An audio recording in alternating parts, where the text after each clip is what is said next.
Good evening, everybody. How's it going? Oh, there's lots of messages in chat. The chat window disappeared for me while I do the intro, and I've come back to lots of messages. How's everyone doing? Simon, hello. How's your day been going so far, Simon? Welcome in, Neil. Welcome in, Snuffle. Always good to see you, Snuffle. Always amazes me how quick you are to join us, whether on Twitch or YouTube or whatever. I'm going to keep calling you Ricky just because it annoys you, and that's what's on screen. How are you, Ricky? How are the ribs, mate? How are the ribs? Welcome in, Terry. How's it going? Guys, so nice to see so many people over here from Twitch. So thank you so much for joining us on this impromptu Chronic Pain Club episode tonight. We wouldn't normally be here on Thursday nights. So those of you in chat who are here for the first time, lots of the names you're seeing here are our usual crew over from Twitch. So thanks for joining me, guys. If you do want me to do some stuff on Twitch after tonight's conversation, then let me know. I'm a little bit sore today, but I wouldn't rule it totally out. So yeah, let me know if that's something you want me to do later on in the show. And if it's your first time here, welcome. We're normally streaming on YouTube on Sunday evenings with the Chronic Pain Club. And even though it's got pain in the title, we talk about all sorts here. Basically, anyone with a story to tell regarding long-term health condition, anyone doing amazing things in the awareness and advocacy space, and much more. And yeah, the reason we're here on a Thursday night is we are currently booked up with our guests until the end of August. And obviously my health hasn't been great lately, so I'm putting in some extra ones so that we don't do our guests a disservice or make them have to go to the back of the queue. That feels a little bit unfair. So yeah, if this works for you guys on a Thursday night, like this is a lot of people in at the start compared to what we normally get on a Sunday. So if this works on a Thursday, then yeah, let me know. We can do more on Thursday nights. Welcome in, Lauren. I hope you're well. London girl, good to see you back.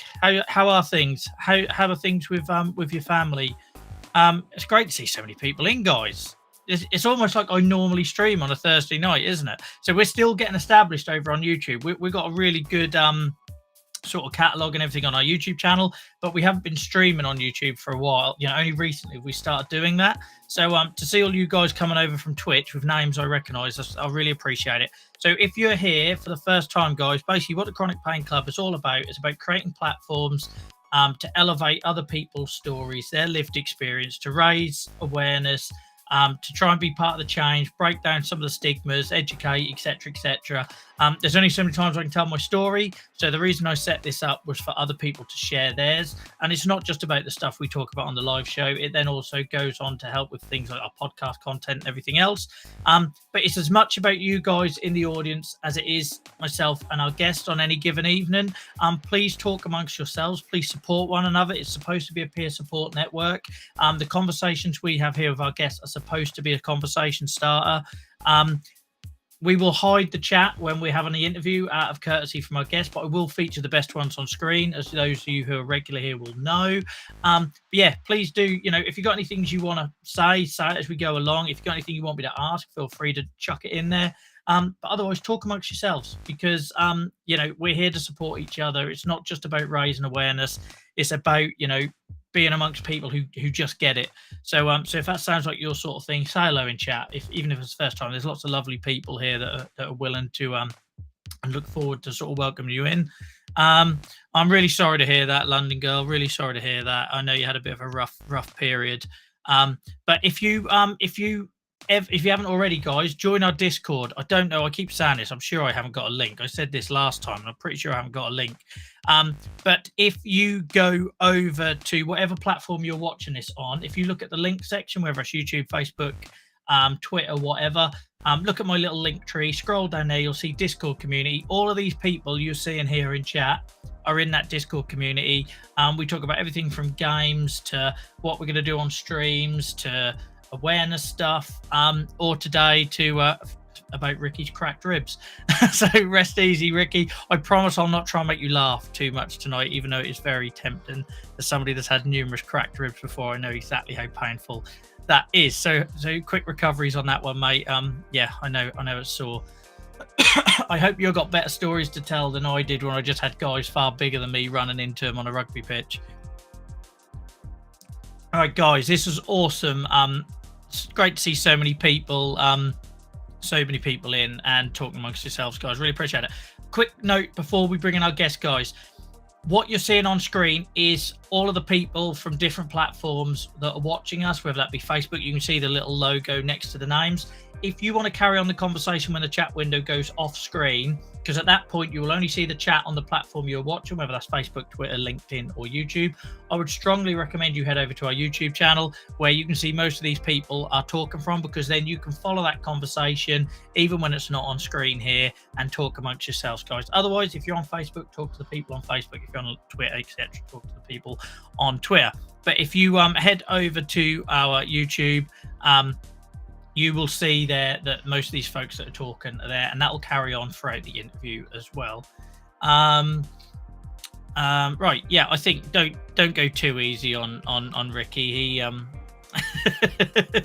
he wouldn't go easy on other people. Is that fair to say, Ricky? Slight accent at work. He talks about it like it was minor.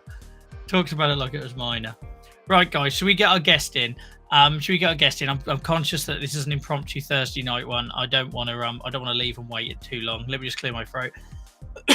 I've been dealing with like loads of asthma stuff lately. I saw a doctor yesterday. I think it's like post-COVID thing rather than asthma, but that sounds like a topic for another Chronic Pain Club night.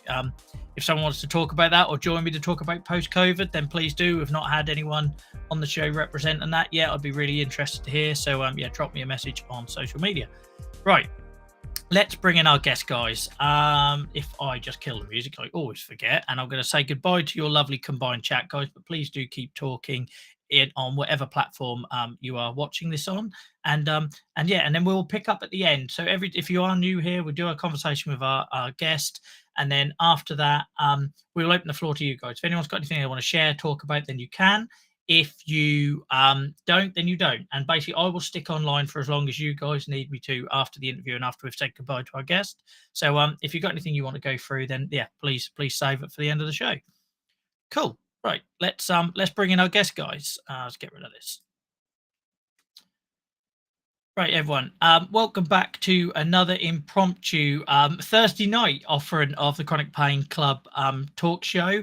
We're normally here on Sunday nights, but due to chronic illness and everything, due to us being extremely busy on the show, but also my health being a little bit unpredictable, I'm very grateful that our guest has joined us tonight on Thursday. I'd like to welcome in the wonderful Katy Pieris, who is a patient living with rheumatoid arthritis, a parent, talks a lot about parenthood and exercise with RA, volunteer with NRAS. Have I missed anything, Katie? You wear a lot of hats. I don't think you've missed anything, and I can hear my little one knocking on the door. So great. we may get an impromptu other guest. Not a problem. And if at any point you have to go, then of course I'm pleased to say it's not a problem. I know what it's like. I started one of these the other week where Dylan was having a full-blown tantrum outside my door, which was a little bit off-putting. Yeah. But welcome in. How are you? No, I'm good, thank you. How are you? Because obviously Brilliant. You've a had lot going on.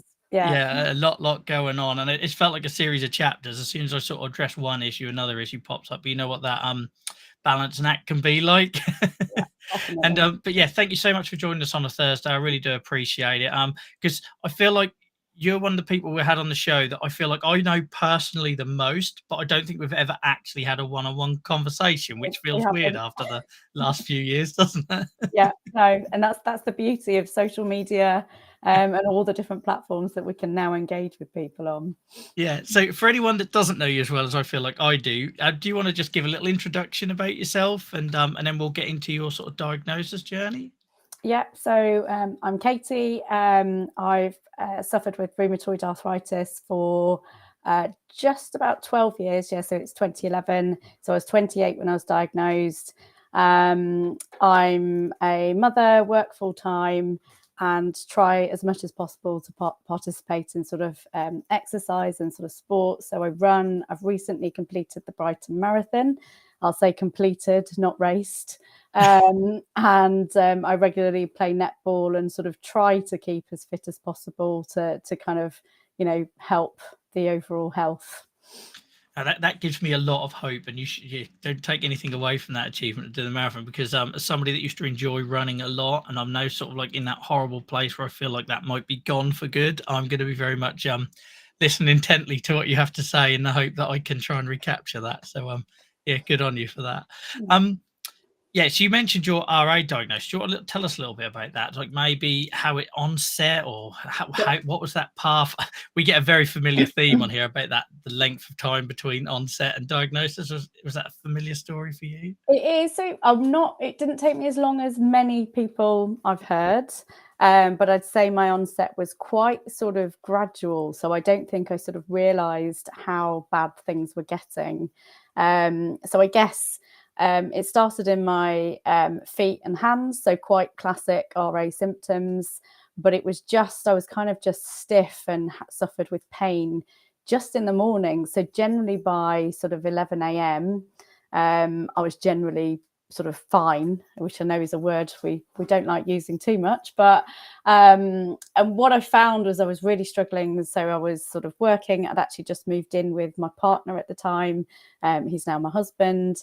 And so it was quite embarrassing because in the mornings I was like a 90-year-old trying to sort of get ready, make a cup of tea. I live in South London, so I commute via sort of train to work. So walking to the train station became problematic. But then every time I would book, say, a GP appointment, that would generally be after work. So I would then go to see my GP, but I couldn't really explain what the problem was because it had gone by that point in the day. So I'd kind of the way I try to explain it is I was like the Tin Man in the morning, but I was like a normal sort of 27-year-old by the time I went to the GP surgery. So I just sounded like I was a hypochondriac. I went for multiple sort of blood tests. So they tested me for like low vitamin D, trigger finger, all sorts of things, but nobody kind of, really got to the bottom of it. And I was probably going on a 6 to 8 week sort of basis across a year. And I played a lot of tennis when I was younger. So I was still sort of playing socially at that time. And what hit me was the fact that I couldn't beat one of my friends I'd been able to beat at tennis for years. Right. And my wrists were just so weak. It really hurt to hit a ball. And then I never got the classic big swollen joints, but one of my wrists sort of bruised and went brown and just looked a bit sort of manky, to be frank. And then finally I found out that my grandma had RA. That was news to me. And I went in, saw a GP, said, I think I've got RA. Can you do me a blood test? But it took about 12 months. And it was just a very horrible journey at that sort of age. I mean, I know a lot of people watching, these sort of diagnoses came much younger. But it was I found it really hard to kind of communicate my symptoms to get them to understand what was actually wrong with me. Yeah, and you're not the first person to say that. It's amazing you went that long before they'd done some of them tests and everything. But I think there's a couple of bits that resonate there with me personally. Because when I was a kid, I kept getting asked, are you stiff in the morning? And I didn't have it then. But now, Right. Oh my word, in my 30s, do I know why they were asking? Because I cannot get going until lunchtime. Yeah. In the afternoon, I'm fine. I can walk the dog really long time in the evening, but in the morning, it's horrible. And the same as that swelling. So like I don't have RA, I have a different form, but everybody looks for that swelling. And for those of us that don't have that, do you find there's like, you're like, I can't remember the word you used, but I felt like a fraud. You'll go back and you can guarantee that one time you see the doctor, you have nothing to show for it. And it was almost like when I got psoriasis, it almost helped like confirm, like to show that I had something going on in the inside because of what was on the outside. So I could really relate to that. And did you find that had like an impact on your sort of like mentally on that front, because you sort of you're going backwards and forwards and didn't really have nothing to show for how it was? Well, you really start questioning yourself, and you kind of think you're going, there's something wrong with you mentally.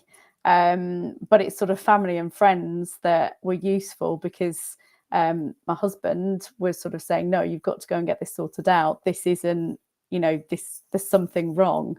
And it was actually my sister that came to a couple of the sort of final sort of when I first went to the rheumatology department to kind of just help me to because it's hard, I think, when it's going on with yourself and I'm sort of someone that will naturally just say, oh no, there's nothing wrong, I'm okay.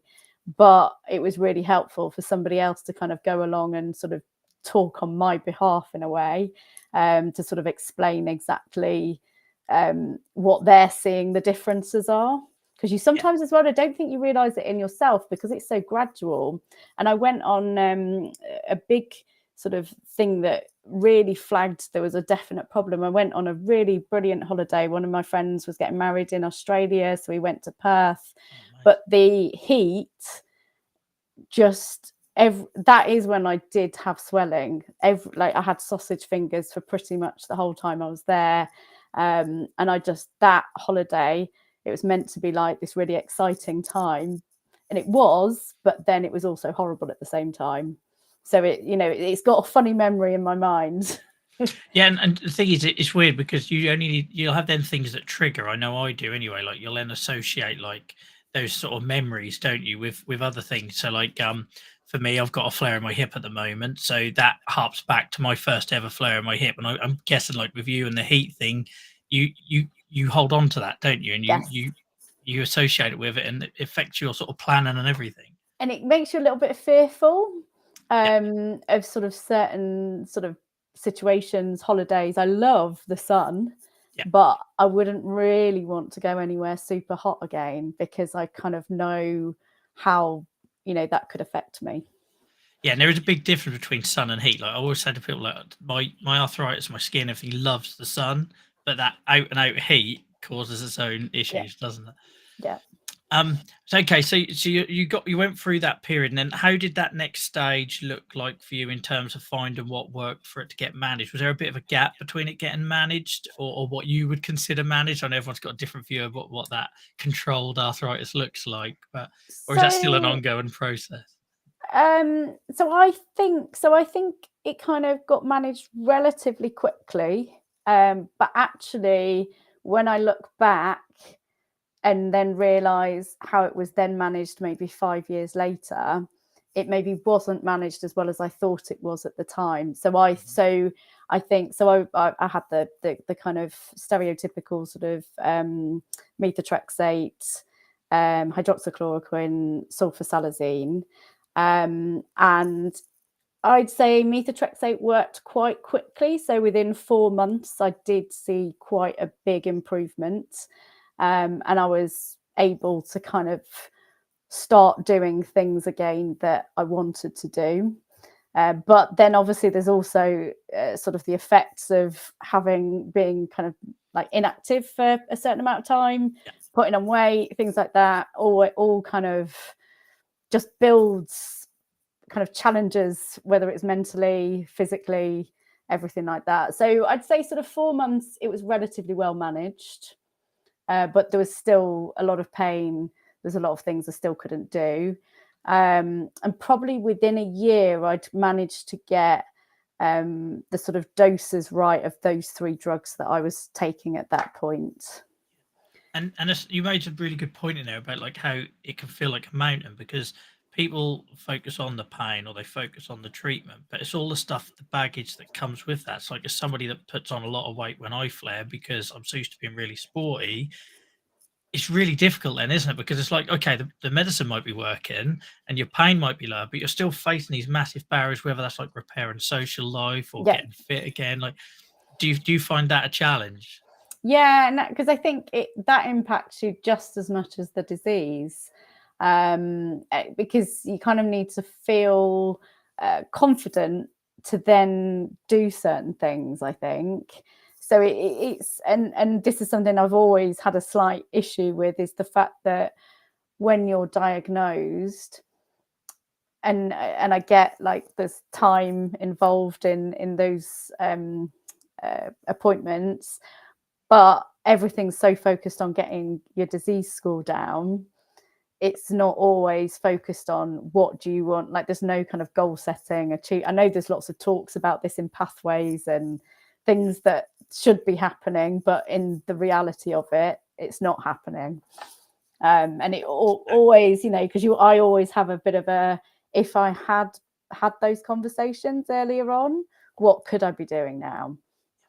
And the thing is, just trying to get people to think, in my opinion, I'm not saying this is yours, but in my opinion as well, it's getting people to see that that's like reaping what you sow down the road as well. Because I always think if I was more informed and involved and educated, and people ask me what what a successful outcome was to me when I was younger, then I might not be such a problem now as an adult, because it's that managing expectations and learn how you can help yourself. And no one talked to me about triggers, and all they Yeah. just kept saying is move more, take your painkillers, move more. And it's just like, it didn't tell me the why or what we were trying to achieve with all of that.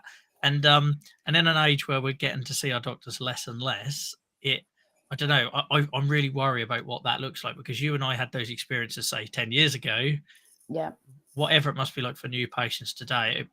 I try not to think about it too much, because I don't think I'd ever sleep. But you know Yeah. what I mean? Yeah. No, definitely. And it's just sort of the whole access to physios, even that Yeah. you kind of have to beg.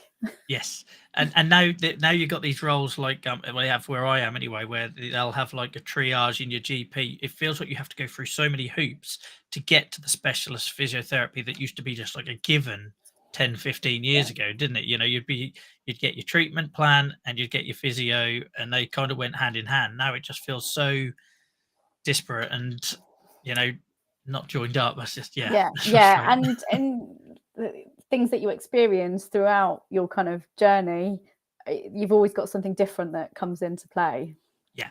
And I suppose that brings us on nicely into starting like a family, because like talking about those, acceptable outcomes and treatment goals and things like that, that changes, doesn't it, through Yes. your sort of Yeah. life journey with arthritis. How did that what This is quite a big question, but how did that play a part in, like, if you're starting a family, and was your treatment presumably affected? You've mentioned things like methotrexate and that. Do you want Yeah. to tell us a little bit about how that worked out? Yeah. Yeah. So I remember when I got diagnosed, I went for my second appointment to start the medication. So I was 28. So kind of, I guess, prime fertile stage of my life. And the rheumatologist that I was seeing said, "Do you want a family?" And I was like, I was with my husband. He wasn't my husband yet. And we both sort of looked at each other. We hadn't had this conversation. We'd just moved in with each other. So we were like, yes, but not now. So right, bang, you get methotrexate, and sort of told to keep sort of having those conversations. And at that point, obviously, guidelines always change. You had to be off methotrexate for about 6 months before looking to start a family. So it was so my kind of main priority to begin with was sort of getting my disease under control and sort of feeling like I was in a good position, because also, if you're feeling a bit fat, you can't move, you don't really want to have sex either. So there's all those kind of things that are, part of that whole kind of, helping the whole person. So it was about 3 years later. So I was about 31. I started having those conversations that we were thinking about starting a family. So I was very lucky because I had a really, really brilliant nurse at the time. Unfortunately, she's not in the department anymore, but she really, really helped me, because at the time, to start biologics, you had to be on methotrexate. So what she did was she put me, she did all the sort of funding, did all the tests to kind of get me through to, and obviously your disease activity has to be a certain, had to be a certain score at the time. That's thankfully for lots of patients now, that's been lowered. But she just said to me, say "ow" a few more times when I touch your knuckles, and then you'll qualify.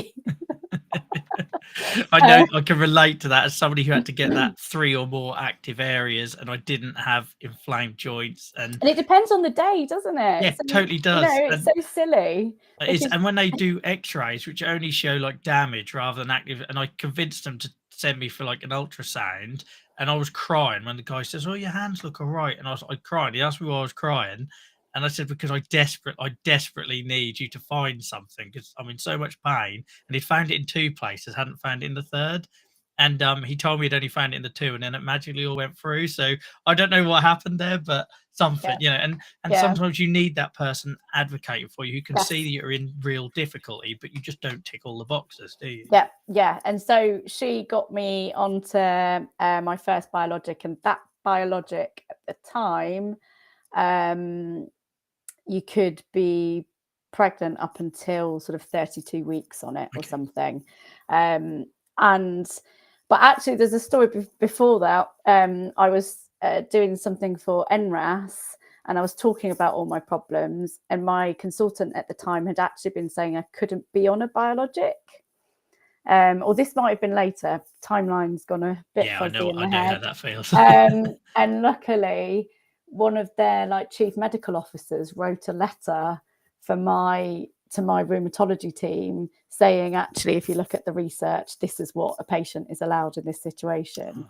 So a lot of this stuff I think comes down to kind of luck as well, a little bit, as in who you've got in your team, who you know, and who can kind of help you at the time. Yeah, it does. And as someone who's done a bit of traveling and meeting other people from other countries as well, like I used to moan a lot about those holes we had to jump through. But then when you see how many countries there are where they're not even available, it was such an eye opener for me last year. I can't even imagine existing without biologics today. So yeah, it's frustrating trying to Yes. get access. Yeah, so biologics, basically, that's when once I've been on biologics, I realised actually on the other drugs, I wasn't that well, Yes. sort of thing. Yeah. I thought I was a lot better, and I thought I was doing really well. The nurses, the consultants told me I was. And then, but when I went on biologics, I was like, oh, so there was like little nodules and things that kind of then kind of disappeared. And for me, they've been the best thing ever. Yeah, exact same experience. I thought I was well managed on methotrexate ruined my liver, like it does for a lot of people, or got a little bit dangerous and had to come off it. And then you go on biologics, like you said, you suddenly, oh, okay, so this is, and again, it goes back to educating people, doesn't it, and letting people know what the you know, kind of setting expectations and what because if you don't know, you don't need to ask and demand for more, do you? Unfortunately. And also at the time, I couldn't really. So when you're in the waiting room, sorry, I've gone completely off topic. But when you're You're in the fine. waiting room, you don't see people that look like you. Yes. Generally, I mean, soon I'll be in this camp, but I'd say the same. Yeah. generally you see all silver surfers in the waiting room, and you feel a bit weird because you can. I always used to. It's probably just more me, but I felt like everybody was looking at me like, "Why are you in this department?" And I quite often would get asked, like I was a consultant or I don't know. People would say, "Oh, where's this?" And I was like, "I'm a patient, thanks." Yeah, I used to get asked, were my parents in with a consultant, which is horrible. I'm sitting there, you know what I mean? Because them assumptions get made, don't they? Um, but I would just go back to that bit you said about having a nurse that was championing you, because I'm the same. I had an amazing biologics nurse. She's disappeared now during pandemic and everything, and I think about her a lot. And because if it wasn't for her, I don't know about you, but like rheumatologists, for all of their expertise and that, they are terrible at that family planning conversation. Yeah. I'm a male, and it wasn't as serious for me. I'd still have to stop my methotrexate, but I had no issues with biologics. Turned out sulfasalazine was stopping us starting a family. But those conversations, they're so dry and poorly delivered. And if it wasn't for my biologics nurse, I wouldn't have felt like anyone understood the impact that my disease and my treatment was having on starting a family. And again, going back to what we were saying earlier, that really worries me, that issue with access to those at the moment, and that personalized sort of, like, they know you, don't they? I don't know, it just worries me. How do you think in the old model before nurses and everything, when it was just the rheumatology, I can't even imagine I how think that would be awful. And right now, the difficulty is, so I used to have I had a really good actual rheumatologist that she probably looked after me for my first 3 years. And then when I went down the sort of biologics route, then my biologics nurse was brilliant. So those two, I had a really positive first sort of 3 to 4 years from diagnosis, because I had two people that knew me really, really well. But since then, so the last sort of 9 years, basically every time I go, I've got a different, whether it's a different nurse, a different rheumatologist. I sometimes don't know if I'm seeing the nurse or the rheumatologist. So you just don't have any rapport. They don't know who I am. And then you're going through half of the appointment is talking about the things that you've talked about a million times before, and you kind of get a bit bored of yourself. I don't know if you find that you kind of like, I've said this so many times, and you've clearly only read the first page on the note. Yes. Let's be honest. But yeah, it bothers me, because the bit that bothers me, maybe like wearing my advocate hat on, which maybe isn't so obvious to any sort of just patients watching this, is that, like, we know in England, NHS England, everything, that patient initiated follow-up thing is coming, but it annoys me that it feels like that's already started, that lack of personalization, that who shouts the loudest will get brought back into the system.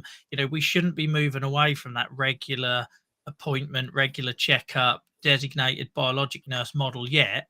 But in my experience, that's already it's gone already. And it was so ironic that I got an email today asking to fill out a survey about patient initiated follow-up. So I'm thinking, practically doing this already. I'm already out the door as an old hat,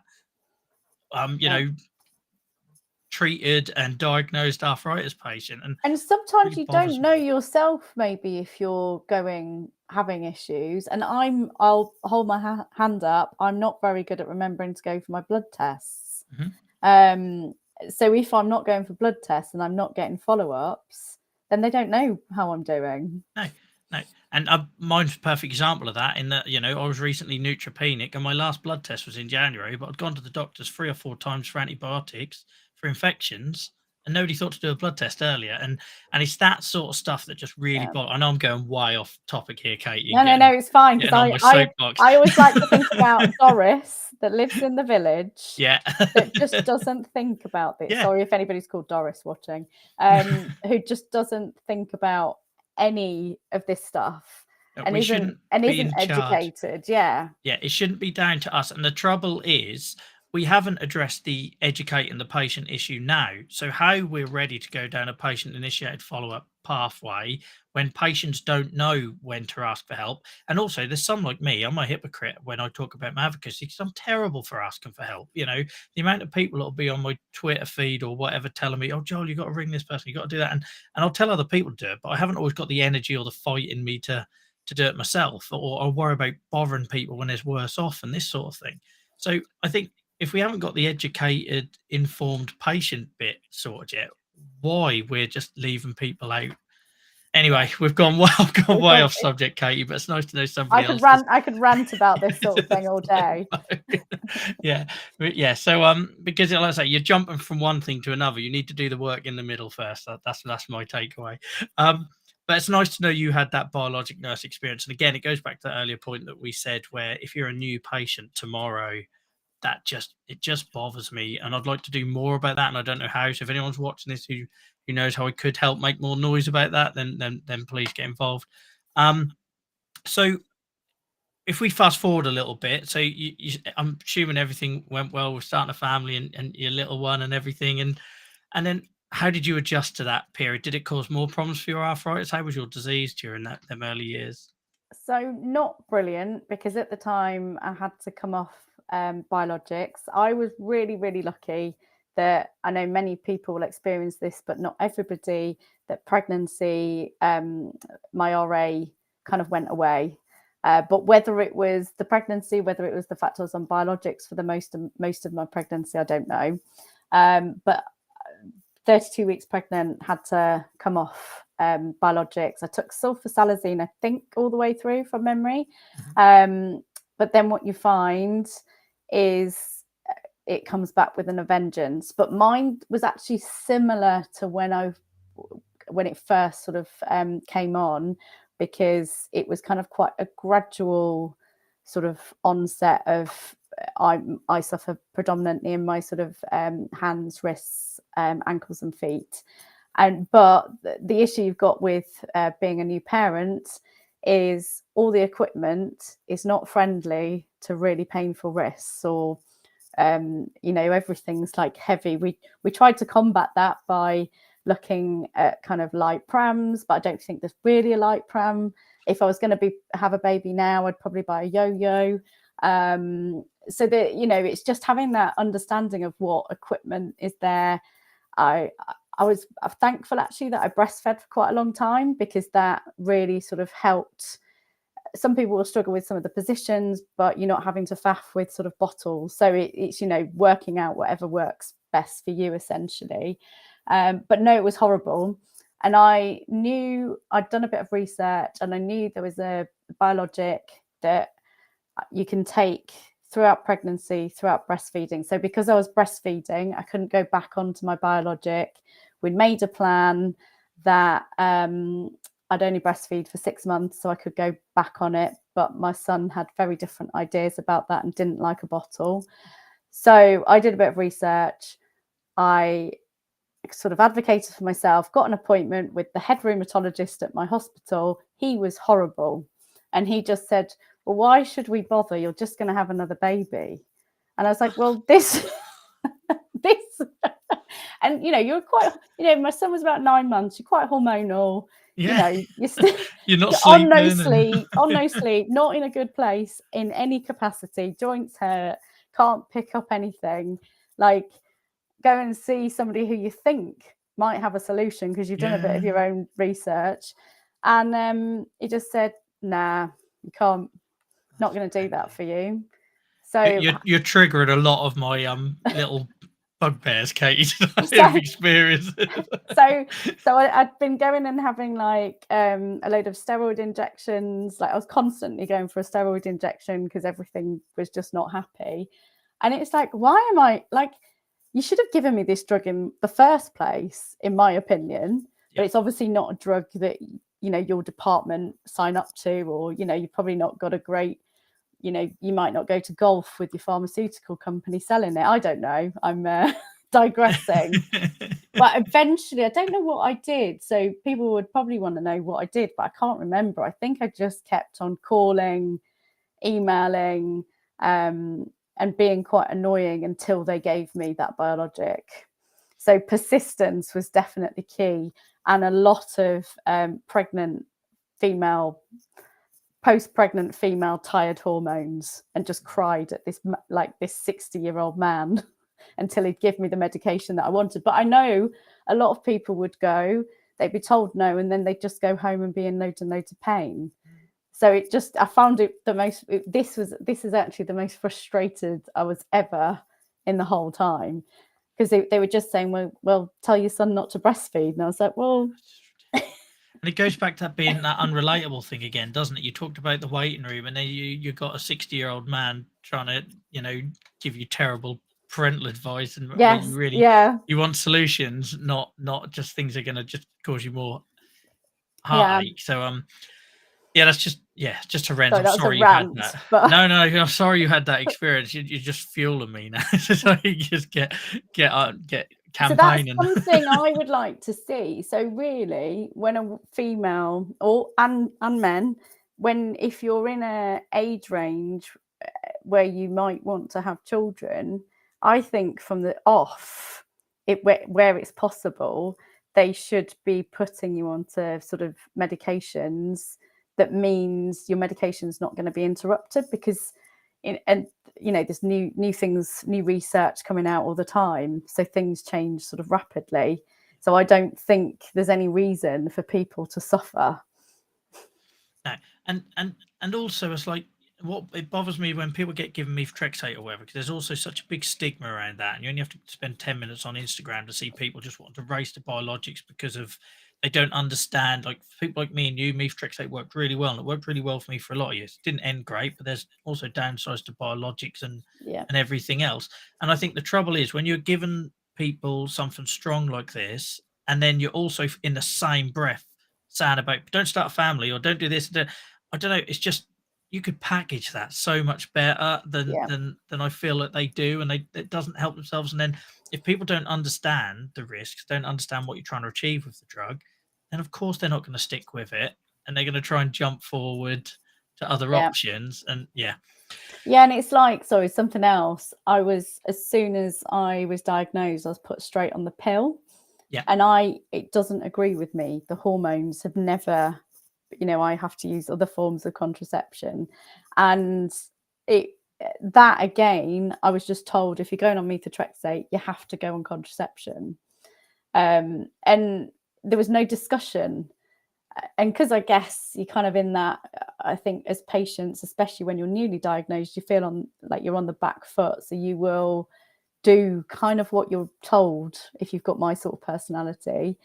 Until I sort of was more educated, I never said anything back. So it's just that delivery and making sure people understand. It's getting the healthcare system to understand people, if that makes sense, if that makes any sense. Yeah, no, it really does. As somebody who's been on the receiving end of a lot of those conversations, that human, and I think that's where the biologics nurses are so awesome. That they, like, for me anyway, my experience was they understood me, they knew what I wanted to do, what was going on in my life, and how it had changed, and what my personal benchmarks were. And I feel like we lost that a lot since the pandemic, or in my personal experience. Yeah, so I once said to my consultant, I want to be able to do a cartwheel again. Yeah. And I mean, maybe I'm not bothered now, but when I was younger, I did. And they just laughed at me. And it is sort of funny, but it was more about having the wrist strength and the arm strength. Yeah. So, it's just little things like that kind of sometimes just get laughed at and pushed to one side. And because my consultants come back with, well, I can't do that. And I was like, well, yeah.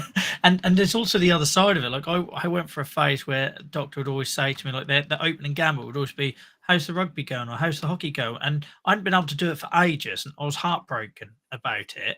And like it almost like, when your mate would say, they'd ask you to do something in the hope that I'd magically help you run it off, or what. And it's kind of what that conversation felt like every time, like a parent saying to your oh, is your homework done? Like, when full well it isn't, and just by saying that, you're demoralizing me from minute one.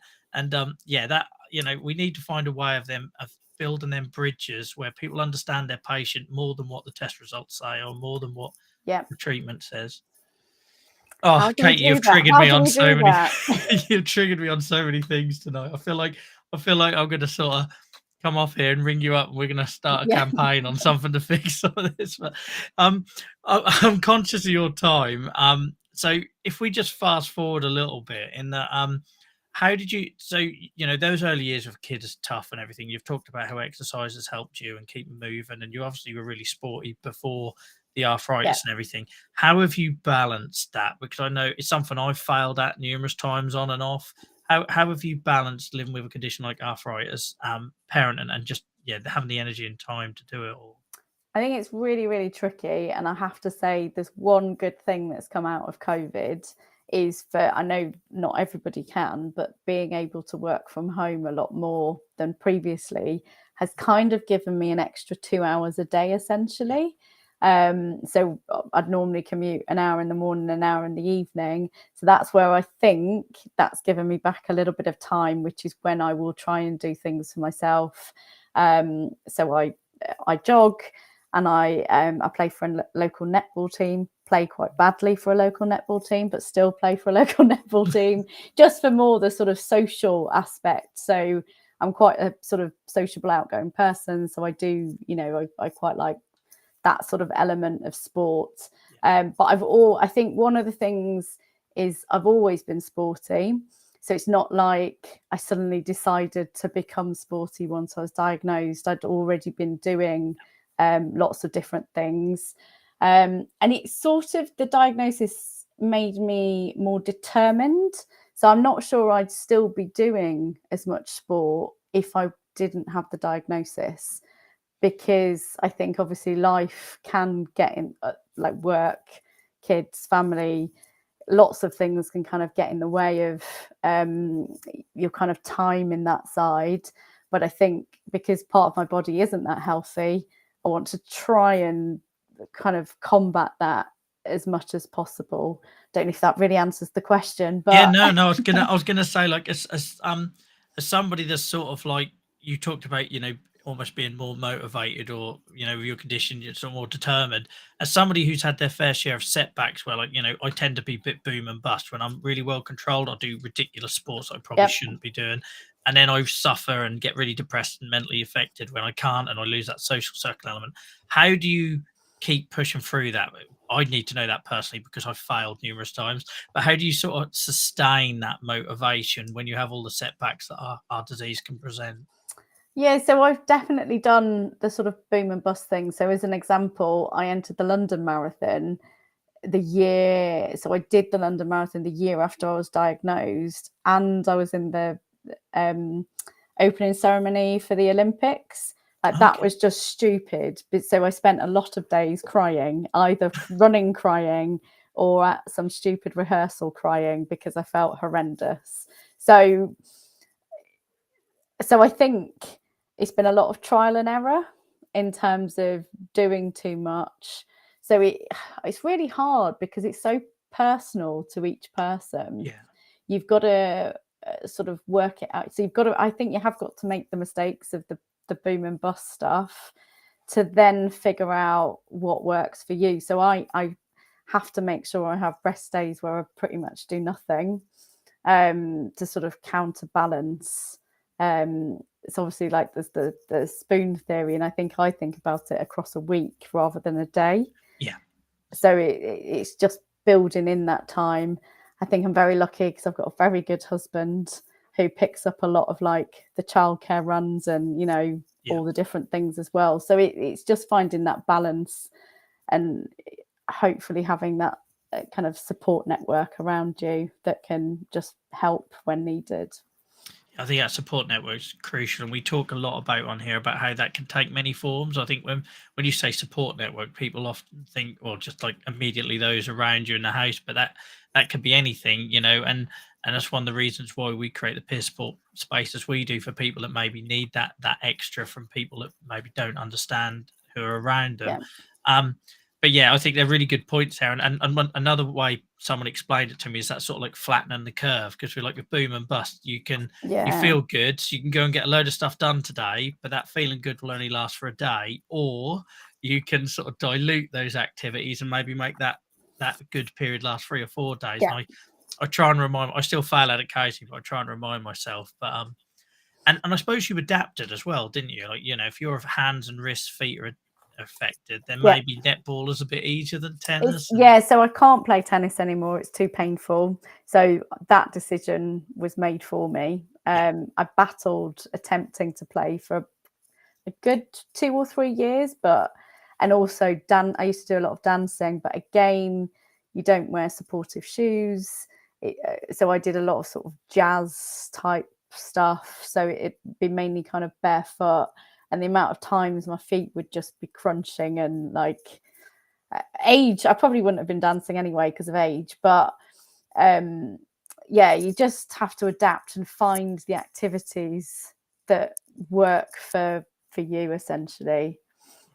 Yeah, and it hurts emotionally. Like, I it's okay to talk about it, like, for people, anyone watching this. Like, I talk about it a lot as being like a grief cycle, and it is, when them decisions are made for you, there's something about being able to quit something on your own terms, and then when you can't have the choice. Like, I know full well, I'm fast approaching 40, I probably wouldn't still be playing rugby now, but I'd still like to have decided when Yeah. I couldn't play, and there's that element of it. So it's good that you've replaced it. I feel like I've replaced mine with advocacy. I still need to try and, like, get back out to being sporty, because I'm like you, a very sporty person. But do you find, like, for me, what holds me back a lot is benchmarking? Like, I'm conscious that if I go to the gym tomorrow, I'm going to remember what I used to be able to lift compared to what I could do now, etc., etc. So Do you I find do that? that all the time. So even just my 5K running time, I still know what I could do before, and I'm way, way, way, way, way off it. And something I would say I absolutely love is park run, Mhm. because, and now it's not just about running either. It's about, so I'll quite often volunteer and be like the tail walker, or I'll be the run 1 minute, walk 1 minute volunteer. So they've got it's kind of a real nice sort of way of bringing people together to exercise, but it's not about kind of performance. It's more about just being there and doing it. So that's one thing I would say, if people have got one locally. it's a brilliant sort of, you know, you've got people out with their dogs, people pushing their kids in prams, that sort of thing. I think is great. If you know you like running or walking, not everybody does. I used to love running just for the headspace. I found for me it was just, it gave me time to process stuff, and I don't get that space now. And I'm sure my long-suffering wife notices that as well, because like you say, you work from home, don't you? You work from home and you go downstairs in my case, and you're straight with your family hat on, and not having that sort of like, I think that's where I have the biggest miss from not doing the exercises, the mental side of it. Yes. Yeah, no, and running for me is very much, I've never been able to meditate, but I think running for me is a bit like meditation, because I completely don't think about anything. Yeah. Or worry about making sure you get home. Yeah. I'd always make sure that I went a little bit further than I was comfortable with, because it'd give me something to focus on. Well, no, so when I did my first marathon, there was many times when I was calling my husband saying, "Can you pick me up? I can't get home. Everything hurts." Yeah, I've had my fair shares of being collected. Mine was when I was cycling. I'd go out and stupidly think I could cycle 60 miles or something without any real prep, and my wife would have to bring out lots of sugar and supplies. I'd sit on the side of the road for half an hour and then sort of bumble back. But I don't think we'll ever get rid of that. So I think for anyone like, and I was diagnosed really young, but I think for anyone that has had a previous life prior, I think, and like you get good remission periods. You know, I had a few in my 20s and 30s where they were real, like I basically felt normal, for a better word. And then it is hard not to compare to that, isn't it? And benchmark. And no, definitely. Yeah. Go too hard on it. So yeah, it's a cycle of grief, guys, and you're not alone if you feel that way occasionally. But it's nice to hear people that are still doing positive things, and you're certainly inspiring me to get off my backside more, because I think there has definitely been times, I don't know about you, where I've used my disease almost as like that excuse, because I'm fearful of how much it's going to hurt or what the repercussions are going to be like. That it's easier sometimes to, I don't know, go into ostrich mode and not try anything rather than try something just at a lower level or a lower impact. Yeah, so I really struggled when I was first diagnosed. So I did used to go to the gym quite a lot. I don't really do that now because time problems, but I'd go to a lot of classes, and I felt really embarrassed at the start of a class saying I can't do that because of my wrists, or so I'd try and do things that I shouldn't be doing. So it's really, I think it's really hard, because I didn't want to tell a teacher that I'd got arthritis, because inevitably someone will go, "Oh yeah, my granny, she's got problems with her wrist." Oh, I thought only old people got that. That's Yeah. classic. But I think that's that disability adjustment, isn't it? And once you start accepting it, then suddenly asking for help gets a lot easier as well. And I'm still going through that cycle, but I know lots of people who tell me that, who are out the other side of that sort of journey, finds it a lot easier to then ask for accommodations that maybe you wouldn't have done before. Yeah. And I think age helps. So yeah, definitely. And I think, when I was in my 20s, I could push through and suffer the consequences a bit more. Now I can't, and I've got little people that depend on me, as you do, and I think that comes into the thinking as well, doesn't it? Yeah, definitely. I'm conscious to ask you quickly before you go, as we sort of we're sort of, this time's flown by, Kate. I feel like we could talk about lots of subjects tonight and still be here till midnight. I want to ask you a little bit about what got you into sort of volunteering. Obviously, you do lots of awesome stuff for NRAS. For anyone who doesn't aware, it's arthritis charity here in the UK. What got you into that, and then maybe tell us a little bit about what you do for NRAS. So I can't honestly remember, but I do remember sort of doing a sort of, they were asking for people to help with their first RA Awareness Week. I think that was maybe in like 2013 or something. So I sort of volunteered for that, had no idea what I was doing, had no clue about the charity. And then it sort of evolved from there. I think I kind of wanted to find more people that I could relate to, which is always a struggle, but I'll get onto that in a minute. But in terms of sort of volunteering, it kind of evolved from kind of helping out with different kind of, whether it was videos, speaking at events, sort of telling my story. And then I sort of helped out with they've got a peer-to-peer support line. So anyone that's newly diagnosed that wants to talk to somebody that's been through something similar to them. So I quite often will sort of speak to sort of people of a similar age, or people diagnosed at a similar age, people looking to start a family, or people that want to get back into sort of exercise.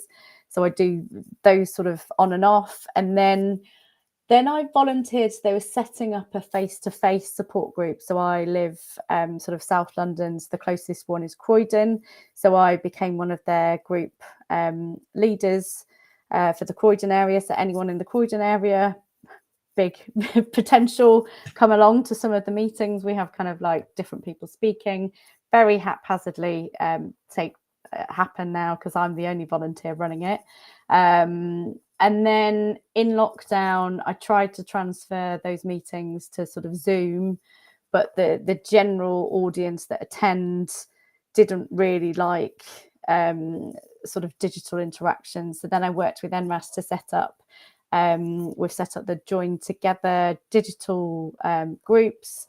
The one I'm most involved with is Exercise and Back to Sports. We have lots of different sort of speakers, from sort of physios to fatigue lecturers, all different people to try and the idea is to try and inspire people back into exercise or sport, or for those that are already participating to kind of talk around the challenges that they face and how they get over them. So similar to what we've spoken about today. And then we've also got one for parenting, people that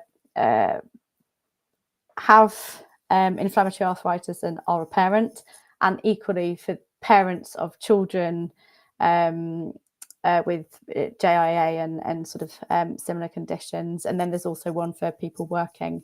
So quite busy. But I'd say it was funny how you fall into this whole thing. Yeah. Isn't it? And then it was sort of in lockdown, I got furloughed, obviously also was completely forgotten the word, where we all had to stay inside because of our condition. Shieldon. Yeah, that's the one. That and I kind of turned to social media, and it's amazing. I didn't know. So shielding essentially I kind of didn't realize, I guess, how serious the drugs and things were that we're all on. And I knew that a lot of the drugs would sort of inhibit your immune system. But for me, I've never really had too many problems in that area. So I was just quite shocked, to be honest, that I was in a higher severity category to my mum. So who knew? I actually am 96. So yeah, I don't know what the question was, but I've gone off on a complete tangent. No, it's absolutely fine. I think that is that that bringing people together. There is so much to be said for that. Like, I was somebody that I went most of my life not talking about my arthritis. I'm not ashamed to admit it. I didn't want to be judged my sport and ability based on that, or the whole "you did well considering" kind of thing. And then, like you say, that lockdown happened, and suddenly people felt comfortable sharing that stuff because it became a topic, and it almost became a group people weren't ashamed to be part of. And around the same time, I'd started talking about my experiences. And yeah, it was really powerful, wasn't it? I know we didn't sustain that, and lots of people have since gone back to the place where I was, and I respect that because I was there. But I think the conversations we did have, and what is then gone on to continue, like the work that you're doing, the stuff that we're doing here, it felt really special out of a really difficult time for people, didn't it? Yeah, it really changed my mindset, and it did make me realize how many people were in similar sort of stages in their life to me. And my son was like 2 at the time, so it was really hard, to be honest, shielding with a 2-year-old. And I didn't totally shield. We did go out for like one family walk a week, and I did one run a week. Otherwise I would have really struggled. So I think you just had to find ways for you to kind of cope depending on, I guess, your own situation and circumstances.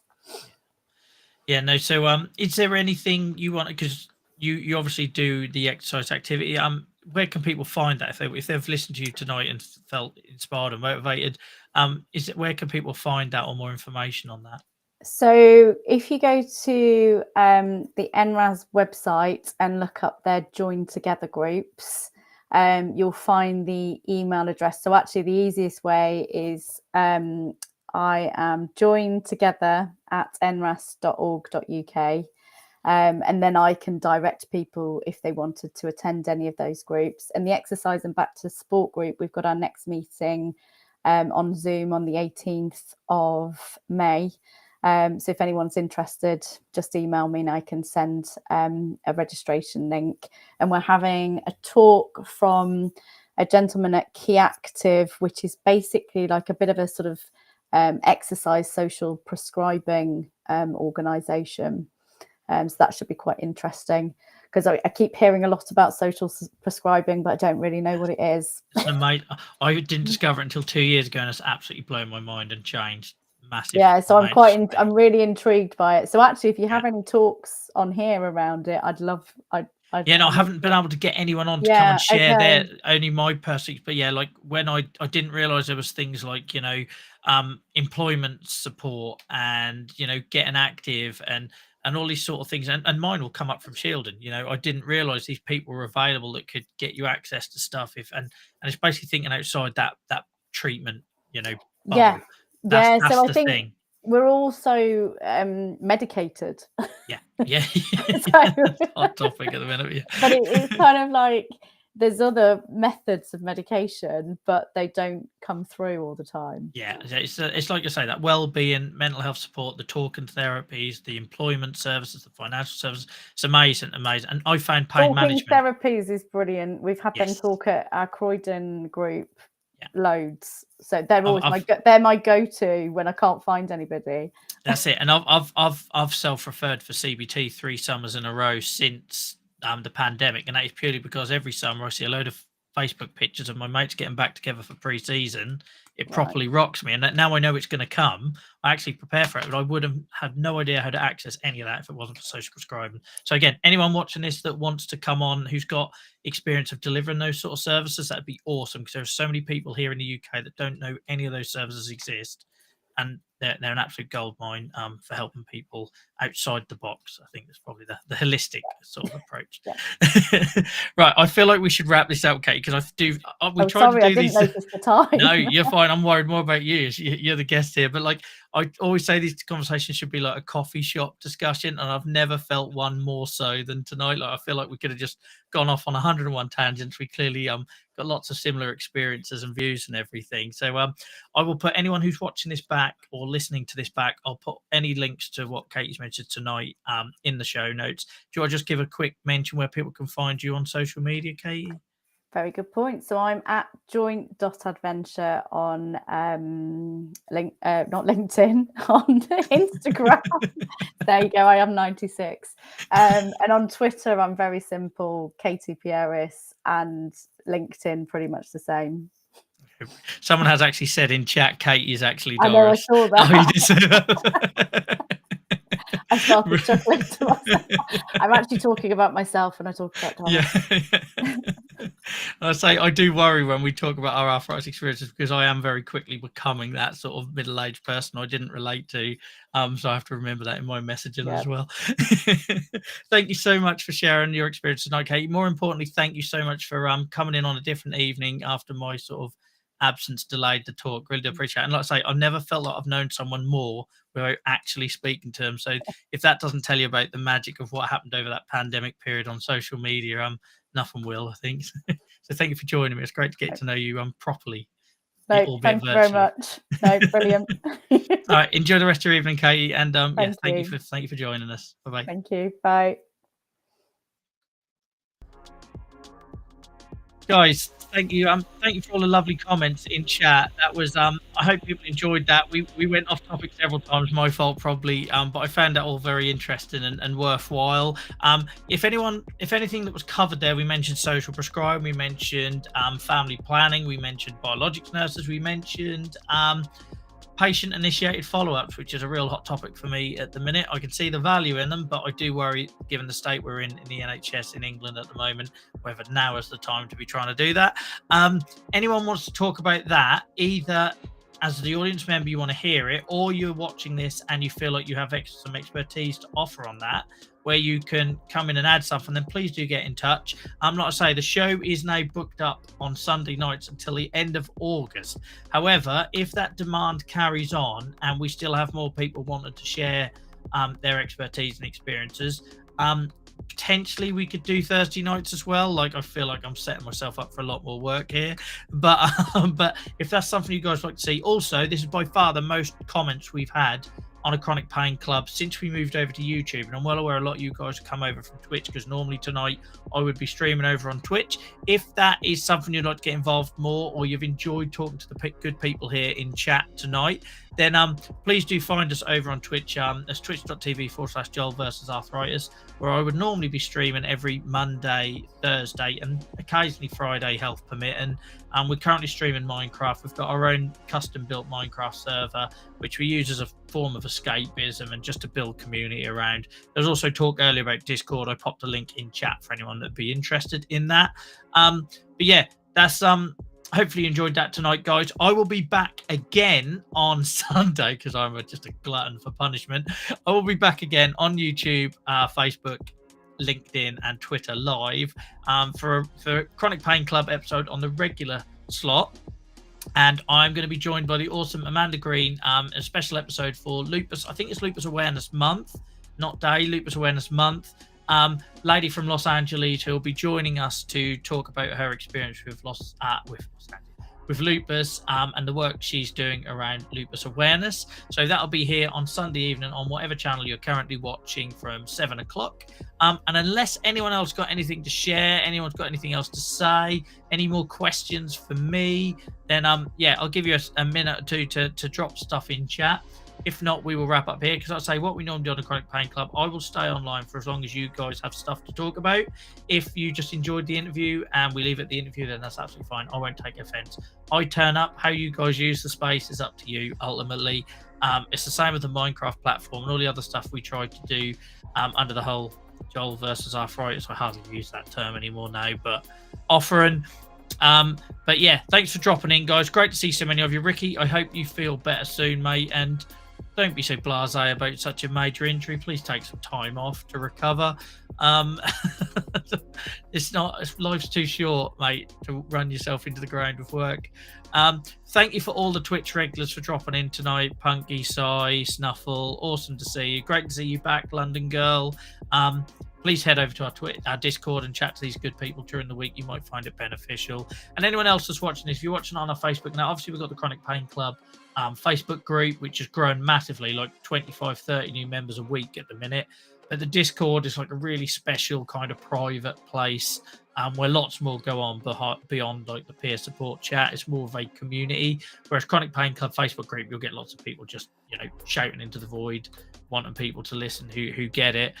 Discord tends to be much more of a tight-knit community. So if that sounds like your thing, please head over there and get involved. I will post the link in chat one more time.